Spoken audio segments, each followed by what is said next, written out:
What is going on, everybody? Welcome back to another episode of Chicken Bone Alley, brought to you by Profab Headers and Exhaust, Earl Ramey Racing Engines, SRI Performance, Stock Car Steel, and Aluminum. What is going on? I'm David. I'm Sterling. What's up? We is here from what has seemed like a really long, but a long weekend. Yeah. Cold one too, but I'll tell you that. It cooled off over the last couple weeks, but all of a sudden this weekend it was cold. Cold. It was cold. Especially Friday night, it seemed like to me. Friday night was Friday. Yeah. Friday night was tough, no doubt about it. Yeah. And everything that we decided to do this weekend was outside. So yeah. You know, my lips are good and chapped now, and my face felt even wind burnt and chapped and all that fun stuff. But hey, it's all part of it, I guess. Yeah, exactly, man. Exactly. Yeah, it's been a fun weekend, man. It really has. Like you say, Friday was really cool. So I guess with most of the whole startup show, we talk about our weekend, which is going to involve mostly racing. So, but anyway, I guess Friday went to the racetrack and did the whole qualifying draw thing and hung out there, and that was a whole lot of fun. And Saturday, we went to the Carolina Tennessee football game, which I did not think was going to be a game. That was a surprise. I don't think nobody thought it was a surprise. That's what it was. That was a surprise. It was definitely a surprise. I'm just hoping we get another surprise next weekend. I sure hope so, man. I sure hope they can. I sure hope they got a thing with orange teams or something. They can go ahead and take care of Clemson too. That'd be wonderful. That'd be nice. That'd be nice. Yeah, we shall see. So, but yeah, that was fun, man. We sat like 5 rows from the very top, the highest point of the whole stadium. You called auto wind. Yeah. So, yeah, it was pretty chilly up there for sure. Cole and Blakely, they were a little, especially Cole. He was a little nervous going up them stairs, man. And, yeah, he ain't big on that big of heights. Nah, he wasn't having that too good. So he had his hand on something at all times. He was doing the OSHA 3-point contact with the ladder still the whole time. He was just looking for his harness. Hey, yeah, he sure would have wore it if he had one. I can guarantee that. But yeah, man, it was a lot of fun. And Blakely's first football game. I guess she's a Clemson fan. I guess whatever. She don't really know. She just whatever. But she ended up loving it. Loved Cocky and loved that. She was cheering them on, doing the sandstorm and everything else. So so it was a good time. We sure enjoyed that. Oh, that's good. That is good. Yeah, like you said, hung out there Friday night. I was at the racetrack all day Saturday. All that fun stuff. Went to church there on Sunday morning. Went to my mom and dad's afterwards to eat, and we really just lounged around all day. Watched some football. Yeah. I was beat. I ain't even gonna lie. I was absolutely beat yesterday, and I think it was one of them things. You ever heard the phrase "almost too tired to sleep"? Oh, yeah. That's how I was last night. I wanted to go to sleep really bad, and then I'm in bed at like 9 o'clock, 8:30, 8:45, 9 o'clock. And I laid there, and laid there. Last I looked at the clock, I think it was about 12 o'clock, and finally went to sleep. And got up and went back to work today, all the joys. So fun stuff. But regardless, we'll go ahead and get into it. It was all for a good cause, for some good racing this weekend. We'll go back to Friday night. Headed over to, I say Friday night. No. Friday morning at 10 o'clock, I was at Florence Motor Speedway, helping out with the driver intros. I know a lot of y'all seen it on our Facebook. We'll get to that, but we had to set up some lights for it and everything. They just built a stage there and everything. They didn't have lighting for it. So I was like, hey, we got some. We'll take care of it. So we took care of all the stage lighting and everything. That all went well. Got up. It was good. It was good. It was fun time. Got to talk to literally every driver pretty much. Right. It was fun, and I know that's what it's got to be. But just got rushed a lot. They had booked some bands. Steve Zacharias and his family had booked Skylar Whitfield and the Bailey Road Band, and so we had to kind of rush through our stuff to get it done out the way so the bands could get up there. Me and Wesley Outland hosted the qualifying draw there, and it was good. It was good. We figure a bunch of stuff out for next time. We'll put it that way. Yeah. It was just for sure. Then we got to get I don't know how you do it on Friday night. Either just got to expect to go later or get done racing earlier. I don't know how you're gonna get done racing earlier on a Friday night, but Right. Yeah. So we'll figure it out. Figure it all out, but it was good. It was good. Bands were really good. Skylar Whitfield, he's always good. The Bailey Road Band, they were it was the first time I'd heard them, but they were good. Yeah, they were very good. They had a guitarist that was top notch. I mean, that's dude. I mean, the whole band was. I mean, but guitarist really stuck out. Lead singer plays drums. He's got a awesome voice. Just really good overall band, and it was a fun night. Everybody hung out, and we got to hang out a little bit.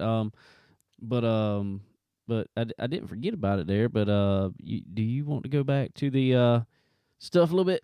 That happened a little bit earlier in the evening there. Well, what happened with you there? Yeah, man, we definitely will. So my mother and father years ago, I think it was '88, I believe it was. They went over to Darlington on a Friday, I think, and took a bunch of pictures of Dale, his Dale Jr.'s daddy, and a bunch of pictures. And also had a bunch of pictures from back in the '90s. I think it was '94, I believe, somewhere along in there.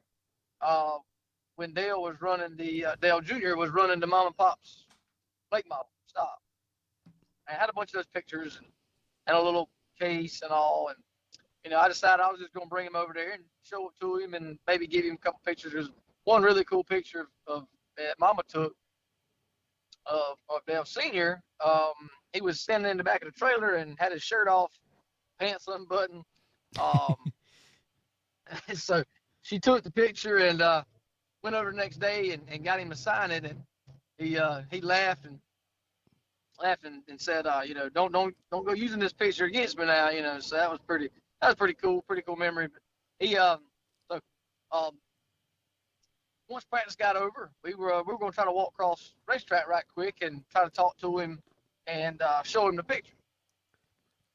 Well, we turned the corner to go walk across the racetrack, and Dale and his whole crew was coming all outside the racetrack there. So we just met up. I asked him, I told him I had some pictures for him and wanted him to check them out. And he said, heck yeah, man. So we walked over and posted up on the front of somebody's truck, and who knows who it was. But and he loved it, man. He just went all in, knowing everybody, and bring back a lot of memories. They're trying to restore that old car, so that's pretty cool. We can get some good pictures from it that we had, the old mom and pop's car. So we hung out with him for a little while there, and really cool dude, really cool down to earth dude for sure. And hopefully we can stay in touch with him, and guys, and maybe see him again soon. Oh yeah, for sure. It was cool. It was I don't know. We probably spent 20 minutes or so with him over there, just looking through pictures and Yeah. everything, and taking some pictures, everything. I mean, he was super cool then. So that was really cool, really personal moment, I guess to say. So, and he was telling us a lot about the cars that was in there that was a lot of people didn't even know was his granddaddy's car, that Rick Hendrick had a lot to do with. So it was cool. It was a cool moment. It was one of the moments you get very few of. That's for sure. Yeah, for sure. Yeah, he don't stop too much. Get that much time with him to hang out a little bit. That was pretty cool for sure. Yeah. So, but anyway, like I said, got to pretty much get a word or two from about most of the drivers, at least first half of the field. It seemed like on stage, I got to ask Junior some questions there on stage. We did learn that he wants Florence Motor Speedway put on iRacing, which would be awesome. Yeah. Because I need as many laps as I can get around there. Yeah, exactly. But yeah. So hung out there all night. I think we left about 12 o'clock, 11:30, 12 o'clock. Yeah. Got back over there the next day. Me and Landon went on Saturday, and we didn't get there quite as early because there was some practice earlier, but then real practice started at I think 1 o'clock or so. So we got over there. I don't know, it was still probably 11:30, somewhere there. We got over there and got going around in the pits there. I walked around. Man, I'm gonna tell you one thing that happened. I got a picture of it. I'll have to put it on our Facebook or something. I'm not even sure whose car it was. I'll have to look at it. I just remember there was a car in practice. Went down in turn one, late model stock. Went down in turn one, throttle hung wide open. And I don't know exactly all the details of what happened necessarily. Some people said it flipped, but the top didn't really look scuffed up. Now, it could have flipped and just been in the air and landed back on the wheel side. But if anybody doesn't know Florence Motor Speedway, when you go into turn anywhere other than coming off a turn 4 and down the front straightaway, there is no wall. It's a big, runoff area, lot of runoff area. I mean, I'm not typically worried about when I race over there. I'm not worried about running in trees because there's a lot of runoff area than trees. So I mean, I don't want anybody to get the opinion that you're gonna run off track and run into a tree because I don't know if I've ever actually. You got a long way to go. I don't know if I've ever actually seen anybody hit a tree over there. You normally get good and stop before then. But anyway, so the car went off over there. And like I said, some people said it flipped. I never really got the actual story of what completely happened. But what it did do was one spot down in turn one, and I guess it's probably why he's got down there, and it's almost to the tree line. There is some concrete barriers down there kind of along the tree line. And I guess that's probably to keep people from running in trees if something like this were to happen. Car hit those barriers fortunately, it was the right side door. I'm so happy it was the right side door, not the left side door, because somebody told me this was a brand new car, but it pushed the door bars almost to the shifter. I mean, it hit hard. Fortunately, though, all the safety equipment did its job. Other than that, and I guess probably the car, buckling like it did, probably helped the driver some because he walked away from it. So definitely glad to see that. Yeah, but that's scary for sure. But the car was absolutely destroyed. I think the motor was probably the only thing you could save out of it. because I'm pretty sure the way it come in, it may have even broke the transmission. I'm not even sure. I don't know. Maybe not. But I know rear end was bent up and shifted over, I don't know, probably 8 inches or more to one side. They had to work on the car about all day just to be able to get it back in the hauler. Wow. So yeah, that's terrible. yeah, that was a rough way to start your day there. But anyway, walked around there, talked to quite a few people, hung out. You can go back and look at some lives from all that fun and goodness there. Go back and look at our videos on Facebook for all that content. Speaking of content, I sent to you earlier. We got a video on there. I mean, don't get me wrong. We get some views on some videos a good bit of times. Now, granted, it's Dale Earnhardt Jr. on it. I talked to Junior after the race. Last time I looked, this video now has 103,000 views. That's crazy, man. It's crazy for me, anyway. I know a lot of people's like, that's not that much. Well, it's not. Maybe it ain't that much, but whew, it's a lot for us. Yeah, definitely. Never would have thought that, for sure. No. Growing, man. It's crazy. But anyway, so another thing happened. I got recruited to be a spotter while I was there. In the midst of all this, I had to spot. Lizzie Welch asked me. She got mad and fired her daddy, Andy, from spotting. In her legend car, asked me to spot for her. So I spotted one practice, which was qualifying practice there, and then she had to run the B main, and I had to spot it. So, wow. So I was pulling all kind of duty out there. Yeah. But anyway, run through a little bit. Good racing. How about our buddy Boo Boo Dalton? Got out there. He may have practiced it one time, but Jody Messmer's, he had 2 trucks out there. One of them wasn't nobody driving. So he asked Boo Boo if he wanted to drive it. And he's like, yeah, I'll jump in and drive. Goes out there, sits it on pole, leads the whole race and wins it. That's sweet, man. Oh, Boo Boo. Oh, dude can drive. I know that. He's a wheel man for sure.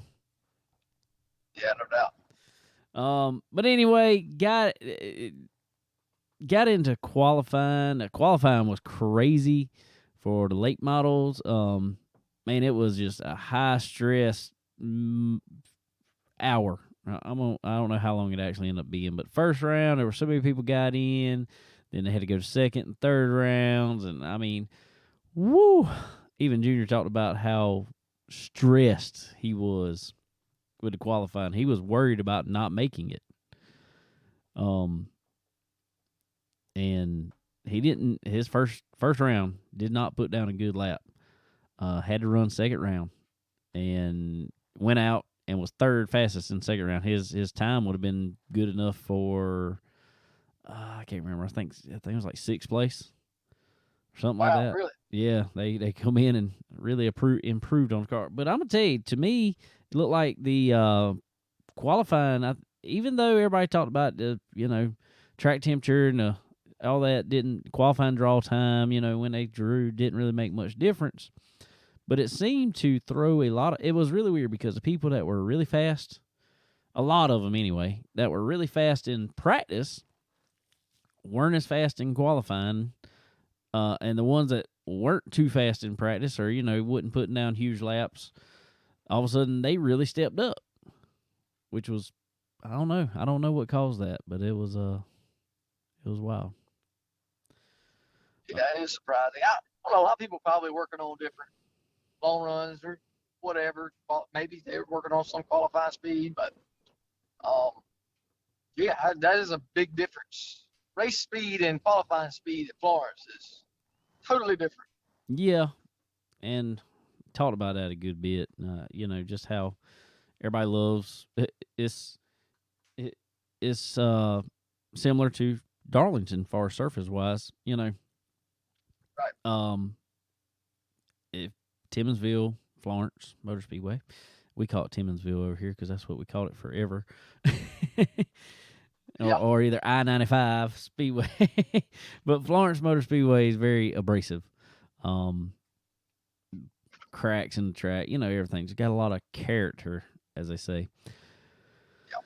And it's cool to watch that.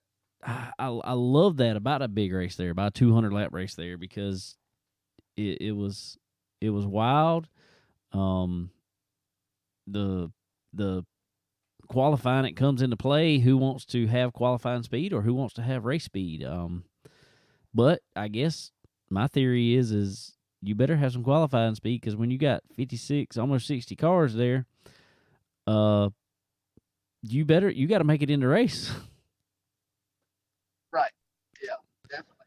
So I don't know.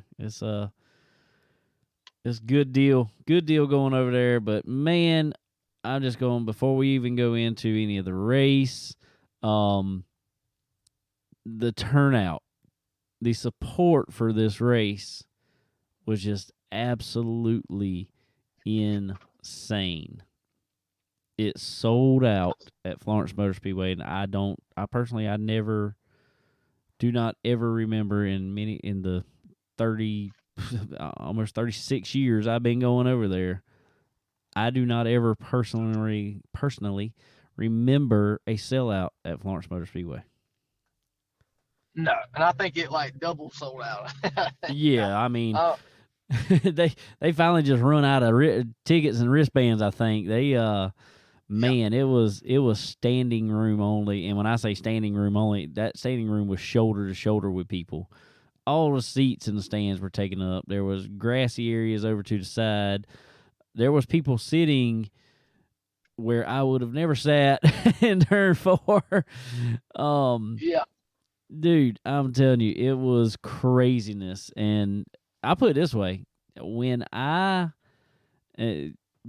went, this is how many people were there. When I went to leave, I had to get lights down off the stage because we did driver intros over on stage again. I had to throw lights back up. After all the races were over, did all our interview stuff, I went over there, tore lights down, got all our stuff together, and I had to wait on people still to try to even get my truck over to where the stage was to load up the lights. And this was a good hour after the race. Jesus. Yeah, so proud of the turnout, proud of the job that Steve Zacharias and his whole track crew did out there. There was a lot of craziness, a lot of stuff going on for a small home track that operates with just a handful of people. And they put on a show like that, man. It was proud of them, and glad to be able to be a part of it. They gave me pretty much free reign around there to do whatever I want as far as media stuff. So I want to first of all say that I am highly appreciative of them for allowing us to do all that we did over there, because it was made for a fun time for us, and it was good deal. Yeah, it definitely was, man. It was perfect. It sure was. Looking forward to the next one, no doubt. And man, they keep that turnout going. Oof, they're gonna have to add some seats somewhere. For sure. Anyway, let's get into the race real quick. We ain't gonna keep everybody long this week because we had so much going on there that it was crazy. The race, as far as late model stock race, man, it got started there.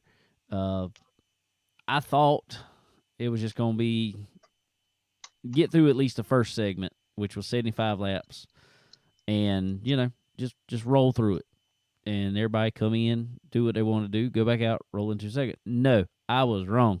I was dead Wrong. These guys, man, unfortunately, our buddy Landon Huffman got caught up in a mess out there. Nothing he did. He was just wrong place, wrong time. Went in the corner and guys all spun out in front of him. He come walking down pit road and actually walked up to me. He's like, man, this sucks. He's like, dude, he said, I said, did it bust the radiator? He said, yeah. He said, busted the radiator and, whatever. He's like, man, I wanted to run this race so bad. I mean, it's one of those races now, and yeah, it's huge, man. it is, and so it's cool that me and him. I hated it for him, but glad he, cool that he come up and talk to me like that, and we got to hang out with him on Friday night. But anyway, there was a few cautions in the first stage, people spinning out and a couple of wrecks and stuff like that, and it was kind of surprising to me because like I said, I don't know what you think. I really thought it would go a little smoother in the first stage. Yeah, definitely. I kind of figured people just kind of ride a little while and just see what everybody had after a longer run, and they definitely did not do that. Oof. No, for sure. I mean, they I don't know what I was thinking. Second stage, kind of same thing. I mean, they drug out a little more of a run there. But actually the the second stage actually ended under another caution, for another spin. So it was, but I will say, for a large portion of the race, it was pretty cool to see, our local racers, I guess we'll say, Sam Yarborough and Matt Cox, the McCumbee Elliott Racing team, dominating the show for 2/3 of the race, pretty much. Oh yeah, definitely. Well, they're strong over there anyway. They have been, and they run over there a good bit. So, it's really cool to see them run that well in the with that many people. Yeah. That's big names. And it was really cool to see Sam Yarborough because, like me and him talked a little bit, and he hasn't been in the car that much this year. He's been more crew chiefing for Chad McCumbee. He kind of stepped back from the car. He's running the big shows. He ran South Boston, ran Florence. I'm not sure what else he run, but anyway, regardless. But he stepped back from kind of the weekly racing and running the big shows, and seeing him be able just to jump in there like that after he, not in the car near as much, and sit it on pole and run up front like that. That's rather doggone impressive. Very, very much so. I don't know, man. I kind of thought, really that the local dudes that run around Florence all the time would definitely contend, but I was very surprised how well they did for sure. And man, like we said before, that's some tough some tough competition over there for sure. Yeah, I mean, and which is a good testament to our local racers. I mean, you don't know. That's the thing, is you got guys that are always fast at a track and that run and win on a weekly basis at a local track. But, these guys aren't always traveling and going out and running against these guys that run the touring series and stuff like that. But when you got the guys like that coming into your home track, and then your home track guys are still out running up front, Right. It kind of tells you, all right, these guys are good. I mean, it's not just a local thing here. These guys are good on a big level. Absolutely, definitely are. And I really think the late model stock class itself it's not necessarily, I would say it's not necessarily even playing field, if you will, but it just seems like it puts on a lot closer racing. I mean, the qualifying times, how close everything was, how close everybody run. But I think, like you said earlier, I think the thing I was most surprised about is, ain't nobody give nobody no time, man. they was rooting and gouging around there for sure. Yeah, they were. Talking about Sam Yarborough there, I don't know. Him and Mason Diaz got into it. back and forth. There's some controversy about a caution. Mason Diaz, and I'm just going to call it like I see it. I think everybody knows that about our show already. I will straight up tell you what I think about it. I'm not going to say I'm non-biased by no means, because I like who I like. I don't like who I don't like, and but I call it as I see it. Mason Diaz come up through the field just beating everybody's back bumper off to move them up the track pretty much. He was fast. He was super fast. Drives up through the field, goes to pass Sam Yarborough, I think, for the lead, actually, and just pushes him off the back straightaway. Yep. This is where the controversy come in. They threw the caution right then. And when they threw the caution, they said, they did not say it was for a spin over race control. They said it was for, it was a safety caution, debris on the track in turn 1 and 2, middle 1 and 2. So maybe that's what it was. But regardless, at the same time, Sam Yarborough spun out as Mason Diaz pushed him off the back straightaway. So because they said that the caution was thrown before debris, because of the last scoring loop, which was only at the line, start-finish line, they have to go back to the last lap. Sam Yarborough was leading. Right. So, I can understand where some people are upset. I can. I'm not even going to try to whatever. I can understand where people don't understand that, because twice in the race, Dale Earnhardt Jr. was involved in 2 accidents. He was kind of the aggressor on, well, he flat out spun Matt Cox down the back straightaway. Right. And then got in too deep in turn 1 and spun Landon Pendleton. They sent him to the back both times. That is, and people are like, why did they send him to the back? Because, and I'm going to tell everybody right now, that is Florence Motor Speedway's track rule. I have raced there all season. Their rule is, if you are involved in the caution coming out, that means if you are the spinner or the spinnee, either one, if you are the aggressor or the one that got the aggression taken out on them, either one, you go to the back. That is just how they been, and it works a lot of time deterring people from just dumping people, because you dump somebody, you go to the back too. So when they didn't send Sam to the back, I can understand where people were, whatever. But at the same time, Mason was, if Sam was going to the back, Mason needed to go to the back too.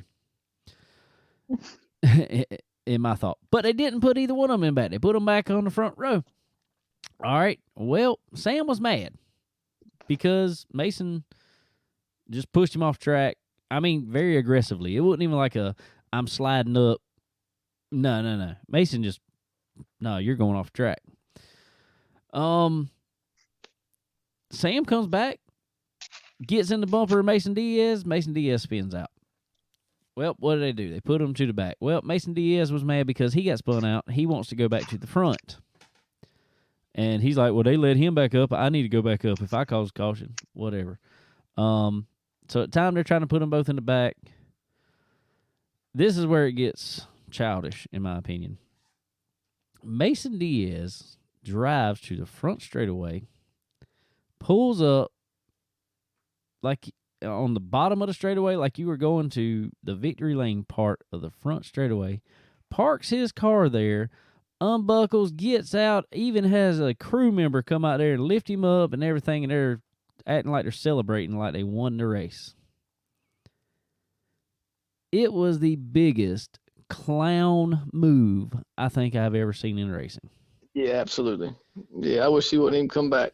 Me too. I mean, that was just, I get you mad about on the racetrack. I get that 100%. My thing is, stay back there with the back. Dump him again if you want to be mad about it. I get that. But acting like a teetotal 5-year-old on the front straightaway is never going to be a good look. No. And I mean, just leaving the car. They just left the car out there on the front straightaway. Track crew and stuff had to go bring it in and everything. I mean, it was just, and I looked at him. I mean, because I'm standing right where he parked at, and he comes walking across the pits, and I was like, dude, you are a clown. And I just told him that. Yeah, he definitely is. I mean, he looked at me and didn't look happy with me, and I really didn't care. But I mean, I was like, that was a dumb move. Straight up, I'll tell anybody that was dumb, childish, and a straight up clown. I don't know. So anyway, got back going. And our new buddy, man, I'm glad to call this guy buddy of mine because I say he's buddy of mine. I see him as a buddy of mine already.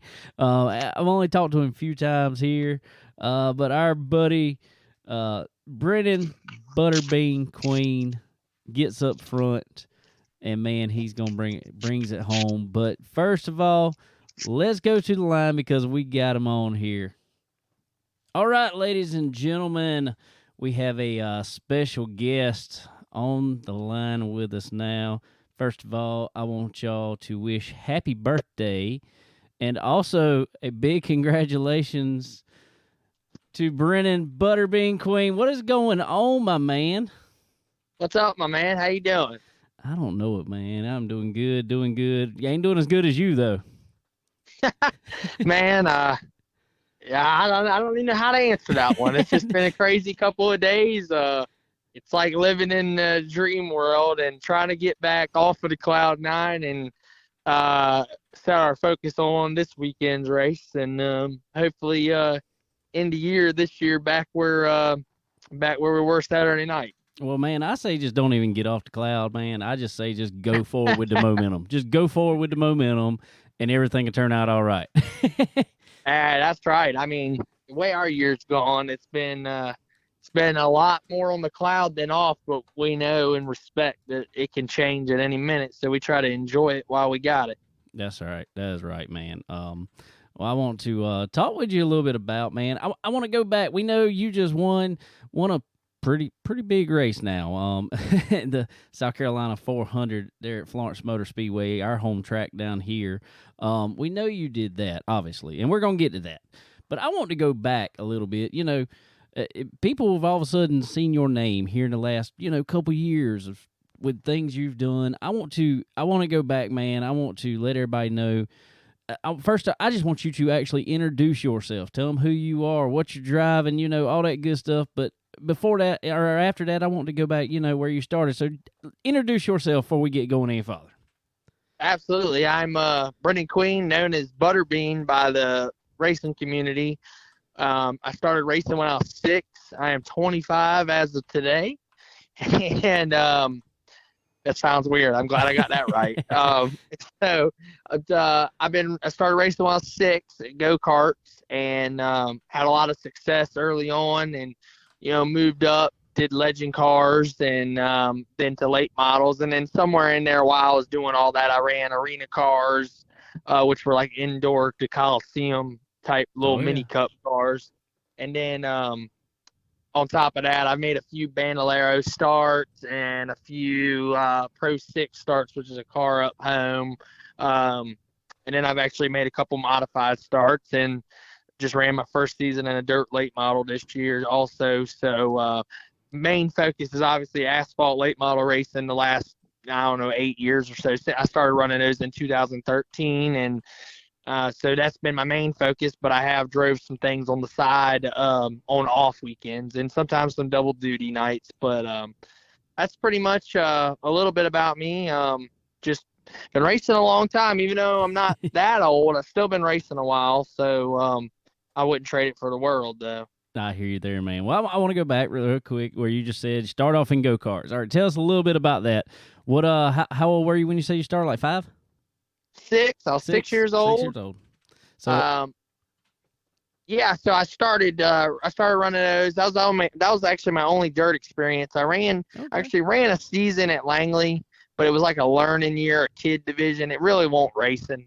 I mean, I don't even count it. But then I went to dirt and I ran 3 seasons. I won 31 races and 3 championships, and that's when we decided to get a legend car. And I was probably 11 or 12, I think, because back then age was different for things. Like Oh yeah. you weren't going in a late model till you were 15 back then. No, I That's mean right. there was no exceptions. Not saying it's bad. I don't even. That's a whole nother subject for another day. I don't have any. If I could have done it younger, I would have, but it wasn't like that back then. I was actually young in the legend car back then, and had to get a little bit of special permission from INX to race. I was like a year young at that time, and ended up racing 2 years of legend cars. I won. I think about 10 races or so between Well, Langley and I ran Southside, which is closed now. I won a championship and a state championship there, and well, I'm gonna need some. I'm gonna need some coaching from you on the legend car side. We bought one this past year. We bought one this past year and ran at Florence and Dillon Motor Speedway, and I did all right. Did all right with it my first year. I'm older than you though. I'm 36 now, and it's my first year in a legend car. So starting from somewhere, I guess. Yeah, they're a lot different now than when I drove them. We didn't have the water cooled stuff or the slick tires or nothing like that. So Hey, I still run the old 1250 in mine, man. Oh, okay. That's getting back. That's getting back to my time frame now. So. There we go. Did you like the legend cars though? I loved it, man. I think it's the best learning tool ever. I mean, it gave me some bad habits probably, but I think it sped up the learning curve for when you went late model racing. Like it made it a lot easier. I hear you. All right, what did you say come after the legends there? That's when I went late model racing. That's when you went late model racing after that. Okay, cool. 2015 went late model racing. So, not that I wasn't fast. I was fast. My first race in a late model at Langley, I qualified third, almost going to pole, and I finished fourth. After going 2 laps down and a 150 lap race, I got both my laps back and came back to finish fourth. Wow. And then for a while, I had speed. Just seemed like a third, fourth, fifth is all I could do. Just couldn't ever win. And then 2016, I had a lot of success at East Carolina because Langley was closed. I won a championship there, finished second in the state of North Carolina. Came down to the last weekend, and we just didn't seal the deal, but we did win track championship, and won 4 or 5. I think it was 4 races that year, and then come back to Langley thinking we were going to be pretty good, and we struggled. And then about 2019, we started getting back in a rhythm, and then 2020 we won the Hampton Heat. That was our only win that year, and then since then we've been.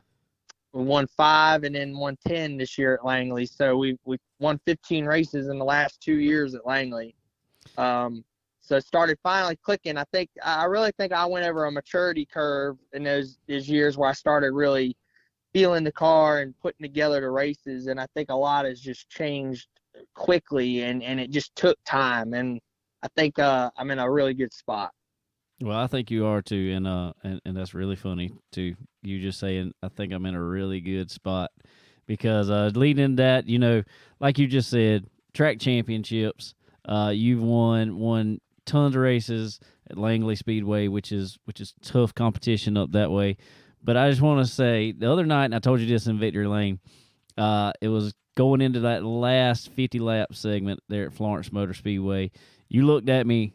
As you were sitting in the car under that last 10-minute break and looked at me, and I come by with the camera. I said, "How you feeling, man?" You said, "I think I'm in a good spot." That's right. And I think that's what it takes in racing in general, man. You got to be in a good spot at a good time and put yourself in that good spot. But let's don't go that far in the race yet. I want to go. Let's go back to practice. How'd you feel coming down? You hadn't had much time there at Florence Motor Speedway. Practice wise, how'd it go for you? Yeah, so for me, this is my first race with Lee Pulliam. So this was a debut, first time with this team, first time with their car, new motor that I've never drove, type of motor with a Chevy crate. Just so many new things, and man, it went good. I mean, practice, getting to know the guys and starting to gel together. I knew early on, I felt like we were pretty solid. I thought, like, there's a little minor things we're trying to get better, certain little things with the car. But, like, other than that, like, I thought we were really consistent, and we weren't that slow, and we weren't on no, really good tires either. And I was like, man, we pretty much stayed in the top 12 range for a day and a half there till the tire game started getting really big. But Yeah. I thought things were going really good.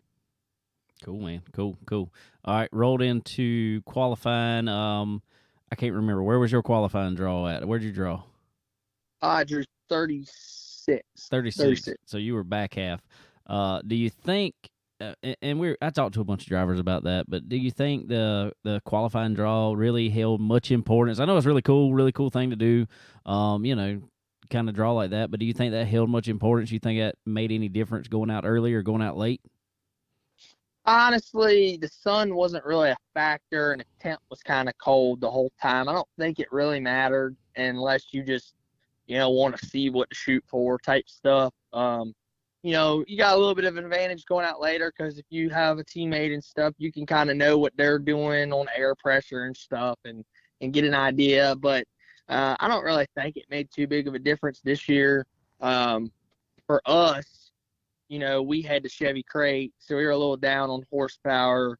So our goal was just to make that top 20. We knew it was going to be close, but we knew once we were in, like, we were going to have a really good shot at the race.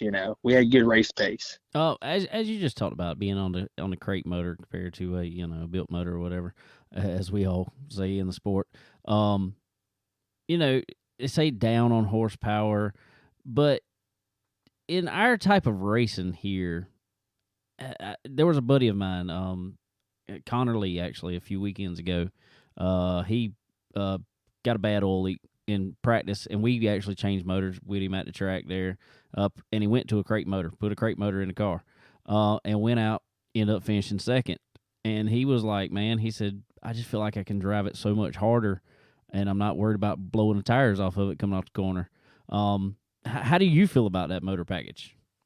Yeah, so I had come down the last 2 years with a Ford crate in my own family car, and we just, I don't know, we had speed, like we qualified in the top 10. We just didn't ever race that good and couldn't keep the tire on it. And with the Chevy crate, and I felt like I could go out all day long on old tires and match my fast lap and run really consistent times. And I knew, I was like, man, in the race, like, this thing's going to be really good 80 laps into the run. And, I mean, it paid off for sure. Like, there was a point in the race I went from, like, 13th all the way up to 6th or 5th, and I didn't even change my pace.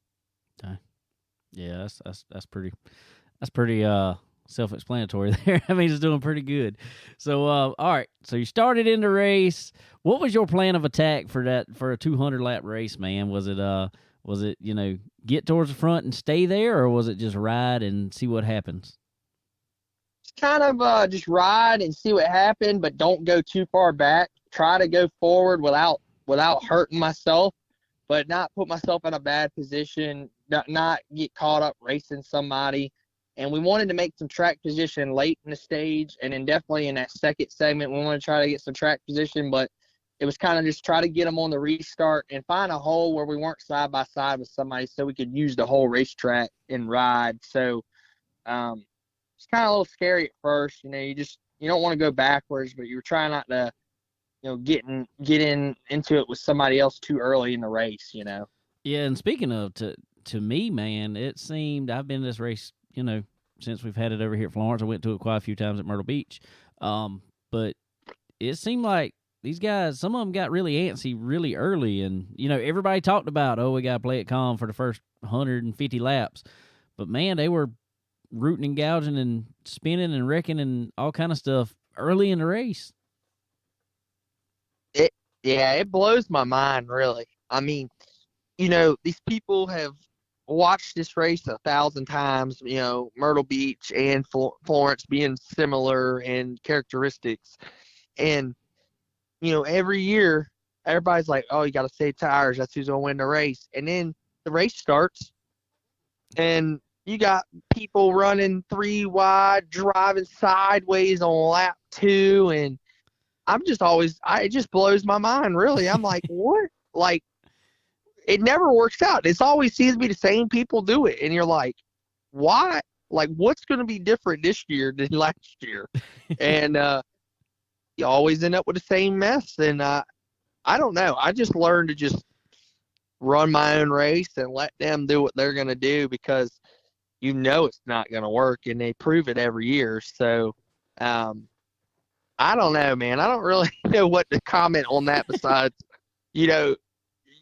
it seems like the racers that do win these races are the ones that aren't doing that, and that's what I go off of. Man, I something funny about that. Me and my buddy Sterling went to a race at Myrtle Beach. This is quite a few years ago now. Ty Gibbs was actually driving in the Cars Tour. And it was cold. It was early in the year. I don't remember. I think they were first race of the year back then. And Ty took off, man. He took off. It was a long race, and he was just gone. He straight away. He half tracked almost everybody. Lee Pulliam rode in the back. Ty was about, I don't know, probably 4 car lengths from lapping him when they had a break. They took a break, come back out. Lee goes out there and drives around the entire field and wins the race. Oh yeah, there's no doubt in my mind. I mean, I'm so excited to be working with Lee right now, and our first race together at a track like that, where he's been so successful in that type of racing, and Langley's gotten like that. And I've had a lot of races this year where I almost went a lap down and come back to win. So, we knew we both were going to a good track that we felt like we could win. But I mean, this is what we dreamed of when we signed our deal. Like, this is what we dreamed of, and it almost seems like a movie or something. That's like. Right. How do you script it any better than how it went down? And it's just memories that I'll have a lifetime of, and I'm just thankful for it. And now obviously we want to win more, and the bar's set high, but it's also like, now I can always say I won with those guys, with this group of guys, and I hope that's not the last one, and I hope there's plenty of more, and I know in my heart there's going to be many more with them, but at least I got one, That's right, man. All right, let's talk about that last 50 lap. They call it the shootout there, but it wasn't much of a 50 lap shootout. It was a lot of short spurts there for a good portion of it. Man, what was your focus going into that last 50 laps? Well, I knew those bigger motors getting tires was going to be a little bit harder, and I needed about 30 laps to start trying to make a difference where the left rear was going to matter, because they all had new rights, but that left rear eventually was going to start giving up, I felt like. And I just wanted to try to maintain, and we got the 4th or something, but man, I had horrible luck on the restarts. Every line I was in, the guy in front of me would not go or miss a shift, and one point I got shuffled out back to like 7th, and I thought to myself, like, it's gonna be hard to win from here at this point with 20 to go. But I also was like, man, I've been racing long enough to know it's probably not over. There's gonna be a wreck, and we just got to keep fighting. You can't give up, even though it looked like we're running 7th with 17 to go or something like that. It's like anything can happen. And sure enough, I got by somebody, and I was like 5th or 6th, something like that. And then sure enough, Junior and the 51 got together. Next thing you know, I'm restarting 4th. And you got the 22 and the 95 beating on each other. And, not that we weren't good enough to beat them. We definitely needed a longer run. Our drive off was getting really good, and they were sliding. And even at the end of the race, if you look at the lap times, like, we were pretty good compared to the 8 car there at the end. Like, we were, That's right. I think about 2/10 quicker. So our car was good. It's not like we backed into the win, is what I don't want people to think. It's like we were in contention. We did get a lucky break, but that's part of winning these races. And I knew when we got in the top 4 again, like, we had a shot, and that's all you can ask for as a driver, to have a shot. That's it, man. And no, I if anybody thinks you backed into that, they are sadly mistaken, because me and some guys were standing down on pit road watching the race, and man, it just seemed like you just said. Every time there was a long run, we started watching you, and we pointed it out many times. It's like, all right, here he comes, and all of a sudden you start picking off a car here, picking off a car there, picking off a car here, and we could really see that from just, not even because our race monitor went out as always, but so we were just watching, and we could see that on the track, so it was cool to see, man. But that was it was honestly looked like absolutely remarkable driving from you, just to keep it steady, keep a cool head, and not overdrive the car, because I know that's easy to do there at Florence. Oh yeah, I had Lloyd Garner spotting, first time with him spotting for me, and he did a great job of keeping me calm and stuff like that. And I had Nick Hutchins as the crew chief, and Kenyon. I think his last name was Davidson, Kenyon Davidson. I always call him by his first name. So new guys I'm working with, but he was the car chief for the weekend, and Nick and Kenyon really helped me out. Nick probably talked more to me during the race than Kenyon, because Nick was, the crew chief. But Nick really coached me up and kept me in it when the spotter wasn't talking. And I don't know, those guys believed in me all day long, and they had just really met me, and they were already believing in me, so that meant a lot. And they really kept me in the game, I felt like. Sure did, man. I could see that for sure. Well, I want to know one thing, and I don't want to. I know a lot of people was like, "Well, Dale Earnhardt Jr. was there," and I don't want to make this about him at all, because one, it's your birthday, two, you won. but man, y'all been on the track racing together twice, and somehow y'all find each other to be able to run side by side for quite a few laps. Both times you've raced each other. Yeah, except this time my hood didn't fly up. That's right. That's a plus. This time I actually got to finish the deal. So I had a blast racing with Junior, and he's super fun, super down to earth, and we weren't going to treat him any different out there. I gave him the chrome horn. There you go. He's actually the reason I have the quarter panel damage. He hit me early on. We fixed it, and then he hit me when the 22 spun out. Junior hit me again, and during the race, he about turned me down the backstretch in the left side a couple of times. So he definitely put some marks on me, but that's okay. I gave it back to him, and we laughed about it after the race. But for me, it's cool 2 races in a row to get to race around him. I'm glad I didn't turn him around, because I probably would have needed security leaving. But at the same time, I'm glad that I won a race with him in it, because I think it just got me so much more exposure, because everybody was checking the results. That's right. I hear you there. I definitely hear you there.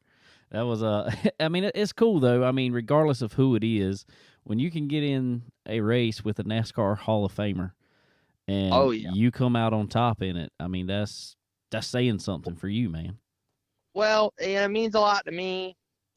Just finally be showcasing myself away from Langley. I mean, everybody at Langley knows me, but now I'm starting to get, hopefully next year I'll have some more cheers when I come back to Florence.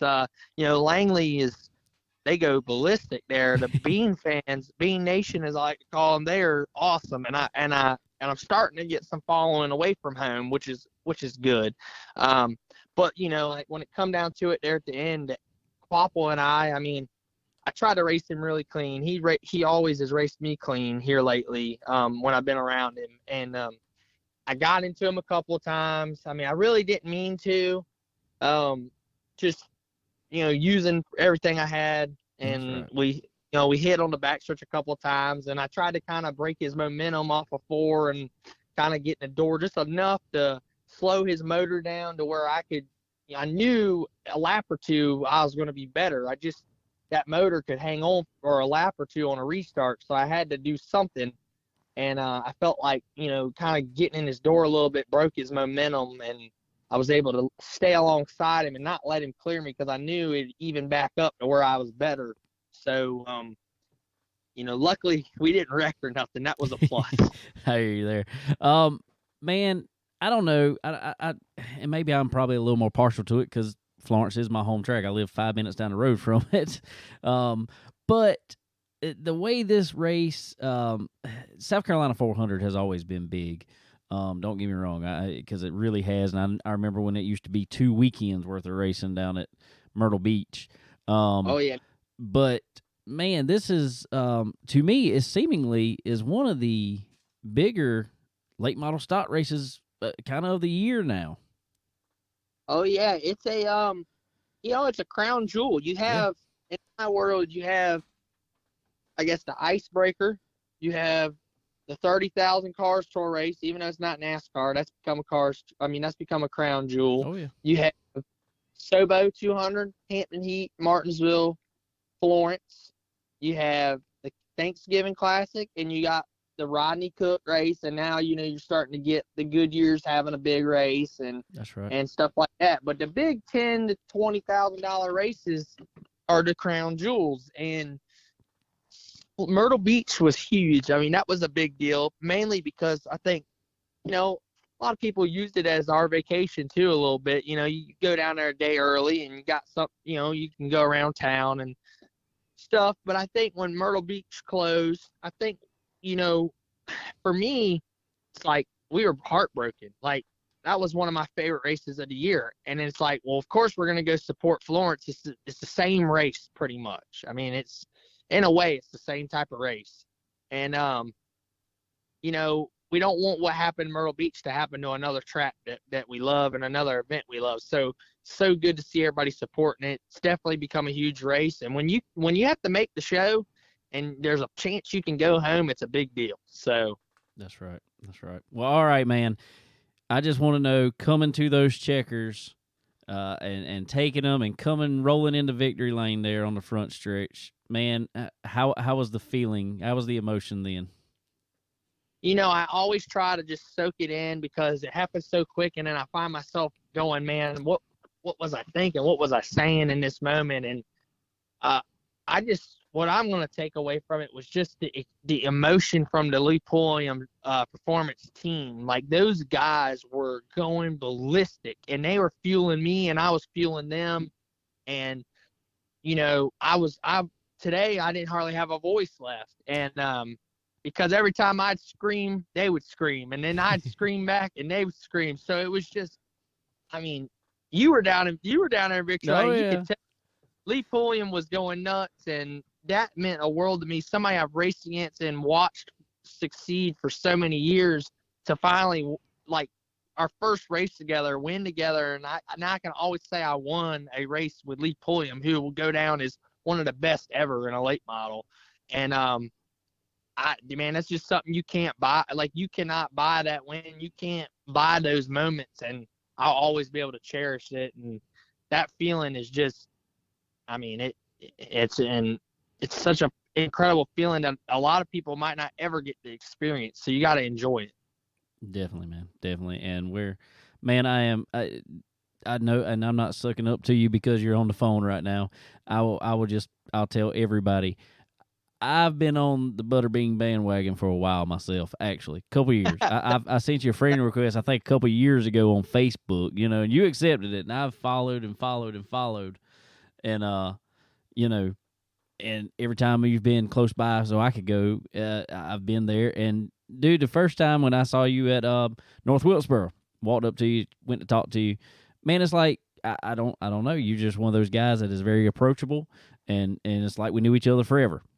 And Hey, I appreciate that. No, that's wonderful, man. I'm glad I accepted your Facebook request because, I feel bad, and I'm not saying this to sound like to toot my own horn or anything, but just I have so many requests and I can't keep up with it. And the problem is, if you request it and then a bunch of other people do, I might not even see it. That's right. That's right. And so I'm glad I accepted it. I'm almost at my Facebook limit. I'm 3 or 4 away, and that's why I've been really posting on my Butterbean page, because all you got to do is like that page. It don't have a limit. So That's right.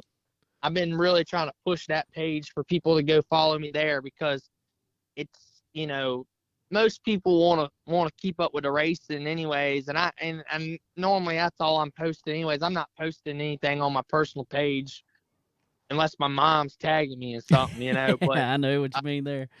I try to keep the racing page going, and that seems to be doing really good here lately. So, but I'm glad, man. I was glad to meet you at Wilkesboro. I had a great time, and I'm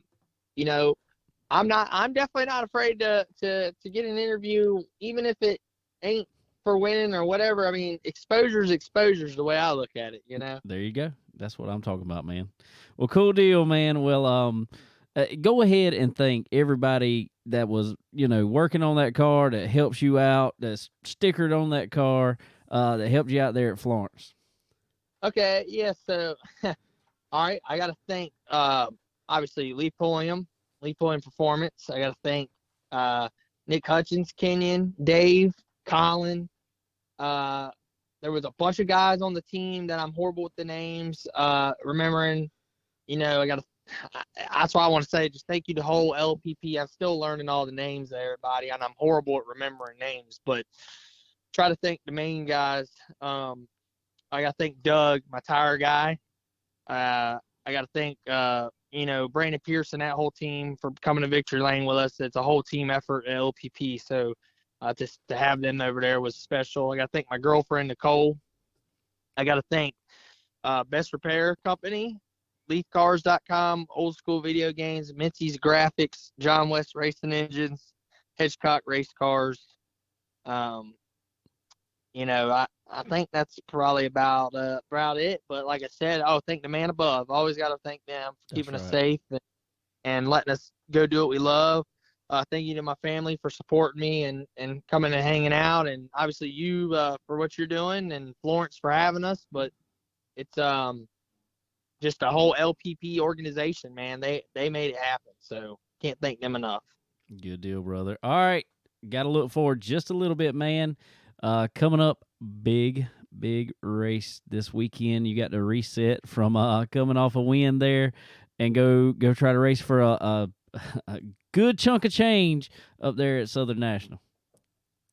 Oh, yeah. We were really close last year. We led a bunch of laps, won a segment, and ended up finishing second to Josh Berry there. So hopefully we can one-up him this year. Might have to get a little physical, but hey, $50,000 on the line. We're going to have a good time. There's a lot of things that can happen for $50,000. That's all I'm saying. A lot of things. I'd probably knock my mom out the way to win 50,000. And she knows it too. So I hope I don't have to do nothing bad or nothing like that. I'd like to win it straight up and come out there with the fastest car and win the race. That'd be awesome. Well, man, coming off weekend like you've had, I definitely could see you doing it, buddy. So man, I just want to wish you the absolute best of luck up there. But I want to congratulate you again, man, and thank you for spending time with me every time I've stuck a microphone in your face, man. No, you're good, buddy. I appreciate what you do. I always look forward to it. Hopefully we have many, many more interviews together, and I appreciate everything. All right, buddy. Well, you take it easy and go win $50,000. Yes, sir. Thank you, buddy. Appreciate it. All right. Well, happy birthday to Butterbean there. That's a good birthday present, that's man, for sure. Man, you couldn't think of no better way to spend a birthday. No. Just come reeling off of a win like at Florence. And like he told me there in the interview, man, this is a crown jewel now for late model stock racing there at Florence Motor Speedway. So yeah, it definitely is. Got another one coming next week. Yep. It's going to be huge up there too. Yeah, it's crazy to have. That's what he said. He says they got 10 crown jewels in late model stock now, and or 10 big races, and those are 2 of them. They're back to back. So that's wish him the absolute best of luck there at Southern National. Finished second last year to Josh Berry. Who knows what he can do? Mike can go out there with that. He's gonna Yeah, he's gonna have a good chance at it again this year. And go Josh. Josh is gonna be there with him. So let's see what happens. That's right. That is right. All right, guys. Well, I want to thank, as always, our good friends at SRI Performance. They are your one-stop shop for all things racing, guys. They, there was a bunch of beat-up cars there at the track this weekend. I think they're going to have to make a stop over at SRI Performance and see them for all their fastener needs to put anything back together on that car. Just everything else, everything performance related that you need, make that car go fast. Safety equipment, whatever you need. Stop over at SRI Performance and go to their website, www.sriperformance.com. Get yourself 10% off at time of checkout there with our promo code CBONE10. Now, C is in? Chicken. BONE10. So go check it out. Get it. Same deal over at Stock Car Steel and Aluminum, guys. Go get that car pretty back up. We know Butterbean's got to put some body panels back on that one this week. Straighten it out where Dale Jr.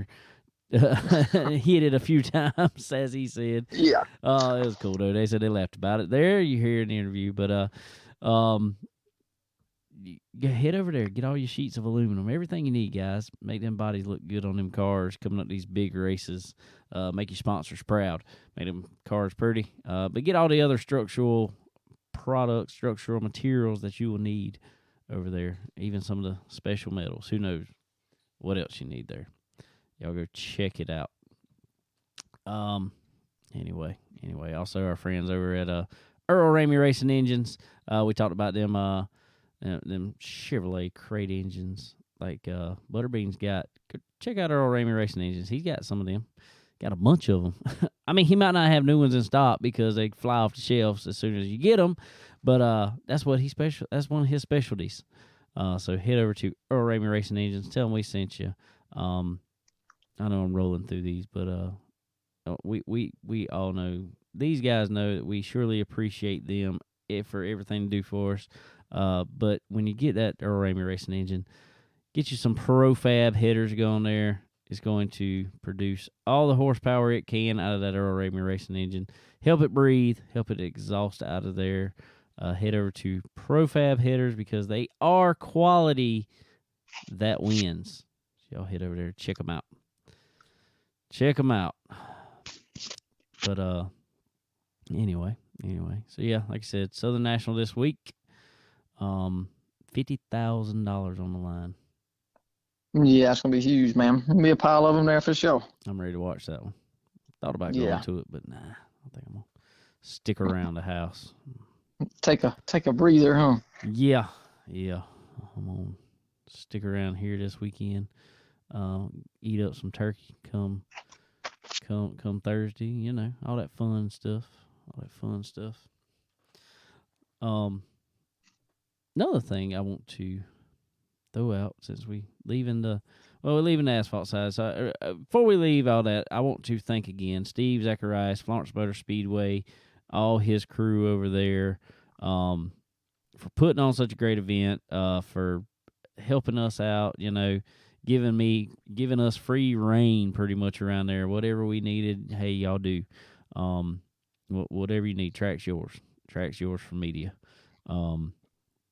So it was really cool getting to walk around there and, you know, talk to these guys and talk to everybody and see them and joke with them and just people like Mamba Smith. He sees me and he's yelling at me over there, and I'm like, man. I mean, we talked the first year, and I, you know, told him a little bit of what we did over there and stuff like that, and he it's cool guys like that who remember that, and he sees me walking down there and he's just yelling at me down there, and I'm like, you know, hey, how about that? Oh, man, you're getting big time now, dude. You are maybe, but I don't know about that now. But anyway, I just want to thank those guys for showing us hospitality, and hope they felt the same coming down to Florence Motor Speedway and letting us host them for the weekend. Yes, sir. in the South Carolina Charlie Powell Memorial 400 2022 edition. And man, we saw what 2022 was. Now I can only imagine what Steve Zacharias and the crew over there have up their sleeve for 2023. Can't Oh, wait no to see doubt. It's gonna be crazy. for sure. For sure. Moving on from there, I want to send out a congratulations. Also, on the dirt side of things, to our buddy Peyton Freeman and the GR Smith Motorsports Team 22 there, picked up $22,000 at Deep South Speedway last night. That was a big race. Big race. Yeah, huge race. Yeah, so, and a huge win for them. They are performing already together. I mean, man, that's a Peyton, every car he's been in, man, he somehow puts up front. And, you know, this is a new deal together with GR Smith there, and he was able to put it in victory lane a couple times. Well, put this one in victory lane already in a big race. So, cool to see. And speaking of, Peyton is one of our MPM marketing guys. So, want to thank MPM Marketing, Tanya, and everybody over there. Well, Tanya is pretty much everybody over there. But thank Tanya at MPM Marketing. She's like Peyton told me the other week when he was on here, talking about this deal. Tanya's the reason that he is in this ride. She put his face in front of people like GR Smith that was looking to put a driver in his car. So if you are looking to advance your racing career, you need to get with a marketing team like MPM Marketing. So y'all head over to marketwithmpm.com. Give Tanya a call. Check her out on the web there. And get yourself lined up in the direction to go there in your racing career. Yes, sir. For sure. Anyway. Well, we ain't got much more. Because, you know, racing is winding down. Blue Gray was last night also, Sunday night. Chris Madden pretty much led flag to flag, as he likes to do at Cherokee. Yes. He's pretty stout over there. Yeah, no doubt. He is definitely the one to beat up there for sure. Yeah. Our buddy Chris Ferguson jumped in a I don't know which one. I'm assuming a 604. Anyway, it was a crate late model. Jumped in a crate up there and won in the crate late model though. So that was pretty cool. Yeah, for sure, man. He's fast in anything. Always. But anyway, well, I want to thank Brenden Queen, old Butterbean. I appreciate him coming on here today. What else we got? Anything else you want to touch on? Nah, I think that's about it, man. There was a lot of racing, but it was in one place. That's right. Mostly. That's right. So. Anyway, so go Gamecocks this weekend. That's all I can say. Yes, sir. Full form hard, man. We're going to be rooting them on. I promise you we will. So anyway, guys, as always, I want to thank our friends over at Earl Ramey Racing Engines, Profab Headers and Exhaust, SRI Performance, Stock Car Steel and Aluminum. Also, High Octane Racing Apparel, guys and gals, you want some cool looking apparel to head to the racetrack with, or just to wear every day. Head over to High Octane Racing Apparel. Get yourself some cool looking shirts, some good looking stuff that you'll be proud to wear. And everybody asks where you got it from, and you can tell them High Octane Racing Apparel. Also, Checkered, they are the race hub. Y'all head over to Checkered. We're on Checkered. Y'all follow us on there. We're on all of social media too. Give us a follow, give us a like, all that good stuff helps us out. We hit, I will say, I mean, another one may not sound big to everybody else, but we hit 4,500 page follows today on Yeah, our man. Facebook page. I don't know if that's big. I don't think that's real big, but it's Hey, it it's is better than 0. Exactly. But anyway, guys. So y'all also go check out Forward Bite apparel, guys.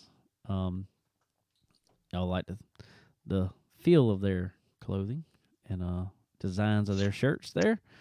Good stuff for sure. Check out old Coltrane there in the Forward Bite 305 Sprint next year. He'll be back for his sophomore season there and doing big things. But anyway, all right, guys. Well, I am actually going out to another birthday dinner. Not Butterbeans, but another birthday dinner. I'm gonna go eat some. Well, we changed it. It was Japanese. Now I just got informed it was Texas Roadhouse now, which isn't bad.